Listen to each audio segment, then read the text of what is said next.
A great hero in shining armor, chosen by the divine and cosmos itself. He once was a dirty peasant, but a sudden stroke of godly luck made him the chosen one. James finally finished writing the story of his main protagonist, not even realizing that he just created a self-insert in a lazy, overused trope. Before writing a story, he should actually look to great writers like Chris Avellone.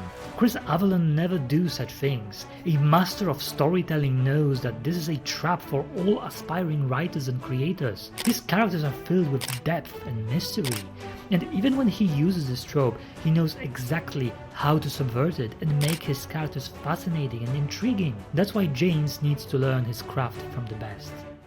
Why is the trope of the chosen one so prevalent in media?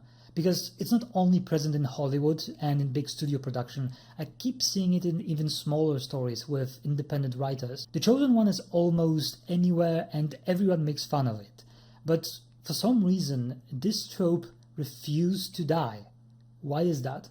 There are plenty of different tropes that keep reappearing here and there in bad stories, but this one takes the first place because, first of all, it's lazy, it's easy, and it's basically multi-tool to fix any problem that you can have as a writer. Your character is stuck in a different situation and you don't want to make the villain look incompetent. Well, the special divine powers of the chosen one will help him overcome this problem. The main character or someone close to him is mortally wounded because you want drama. Not to worry, because the chosen one can regenerate like Wolverine or heal others from death's door, no problemo. In addition to this, characters like that are not relatable. They can start as flawed and relatable, but very quickly this trope will kill that notion. There was this game that came out recently called Forspoken. Man, such a bad game. Anyway, and in this game, the main character starts as a person in the bottom who commit crime on a regular basis, as far as we know at least. She's tangled up with some shady people and she doesn't really live that good of a life. But one day she just finds a magical bracelet that teleports her to this fantastical world when she is suddenly the special snowflake of this universe. And she is the chosen one, and it's not like the bracelet gave her the power. No, spoilers for this game, turns out she is the daughter of a super powerful being in this universe. Instead of fixing her life through struggle and hard work, just like in the real world, she gets transported to a different universe where she is suddenly super powerful and saves it from evil. It's very hard to relate to someone like that. Of course there is a potential for a good story here, but that would require to make her the villain. Someone who got the power undeserved, and maybe she becomes a arrogant, abusive tyrant due to her trauma and bad experience in the real world, which now with her powers wants to take revenge on the world. That's a premise for an interesting story, but nah, we cannot have that in the modern shareholder-dominated industry. There are people who try to subvert it with the fact that the prophecy was actually talking about someone else, like with Skywalker prophecy in Star Wars, but that subversion is also getting tired. So let's compare it with an example that was really good with implementing the trope of the chosen one. In Morrowind, the main character is prophesied to be the Nerevarine, a reincarnation of a dead god, killed by his fellow gods of the Dark Elves pantheon. The beginning sounds, pretty average, but what the game do with it is actually very remarkable. The reincarnation of the Nerevarine is something that needs to be pursued actively. You, the player, are released in Morrowind from prison because the Empire believes you fit the baseline of the prophecy. But you're not the Nerevarine, not yet at least. You just fit the baseline, and you need to actively pursue the prophecy and face the trials listed in the prophecy to become the Nerevarine. It's not some special cosmic power that you inherit, you don't get the blessing of gods right away. You need to prove with your actions that you are actually even worthy to be the chosen one. The Empire who release you in the island of Vardenfell, they do not do that because they feel nice today. Morrowind is a province of the larger empire, and it is suffering now from a sudden rise of an unknown cults of the Sixth House that are destabilizing the province. There is also a sudden outbreak of a deadly blight called the Corpus disease that create undead who spread it further. It's not like Morrowind will fall any second, it's more of a constant attrition that the Empire don't really know how to fix. They do have Legion troops stationed in forts or around the island, but mobilizing a big army would not only cost a lot of money, would cost lives, and would probably also damage the relations with the Dark Elves. So they decided to take a random person who fits the prophecy and might fix the problem. They do not really care if it's true or not. And, even Caius Cosades, your contact in Morrowind, tells you that, yeah, he don't really believe nor does he care if you are the chosen one. You can fix this issue for far less money and effort, so they will just roll with that. And if you fail, they still have plan B.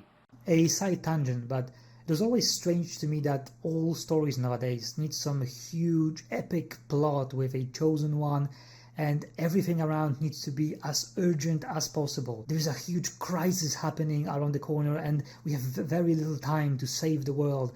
Like, just calm down for a bit. You don't need urgency so much. Lord of the Rings actually did that really well. There's not that much urgency, at least in the beginning, in Lord of the Rings, and it paces itself really good. Star Wars Knights of the Old Republic 2, The Sith Lords. I was thinking if I should add this example here, because KOTOR 2 is a story that means a lot to me, and it's one of the greatest stories I have ever experienced in my life. Chris Avalon, man, he's really one of the most underrated writers. I want to make a video about this game at one point, so I will try to avoid spoilers as much as I can. The main protagonist in this game is the Exile, a Jedi who was exiled from the Jedi Order after he, or she, and don't tell me who is the canonical exile, don't give me a choice in a video game and then later on just tell me what is the canonical choice. Like, I hate when video games do that. Anyway, the exile joined the war against the Mandalorians and by doing so defied the Jedi Order. During that war there was a culminating battle called the Battle for Malachor V, where the Republic used a experimental weapon called the Mass Shadow Generator, which obliterated the planet and both fleets fighting in the orbit. Very few people survived, and even less Jedi survived, because a tragedy of such a scale created a force whiplash that killed any force sensitive in the area. I felt a great disturbance in the force, as if millions of voices suddenly cried out in terror. The Exile is one of the very few that did, because he managed to cut himself from the force. The Exile in this case is the Chosen One, a unique individual with a unique power of being a emptiness in the Force, denying its will. He's the only one who can defeat the current Sith threat because of his unique abilities. But he didn't become the Chosen One because of some innate destiny. He became a unique individual due to his choice. And his choice was not born from heroism or righteousness. How one could turn away from such power, give up the Force, and still live. But I see what happened now. It is because you were afraid. The Exile was afraid to die, and in the act of selfishness, he betrayed the Jedi Code by rejecting the Force completely and utterly, just so he can live. He refused to sacrifice himself for a higher cause, and just wanted to survive. The Chosen One can be a lazy and cheap tool to fix any difficult scenario in stories, and it is absolutely used like that by many writers, both big and small. There's no denying that.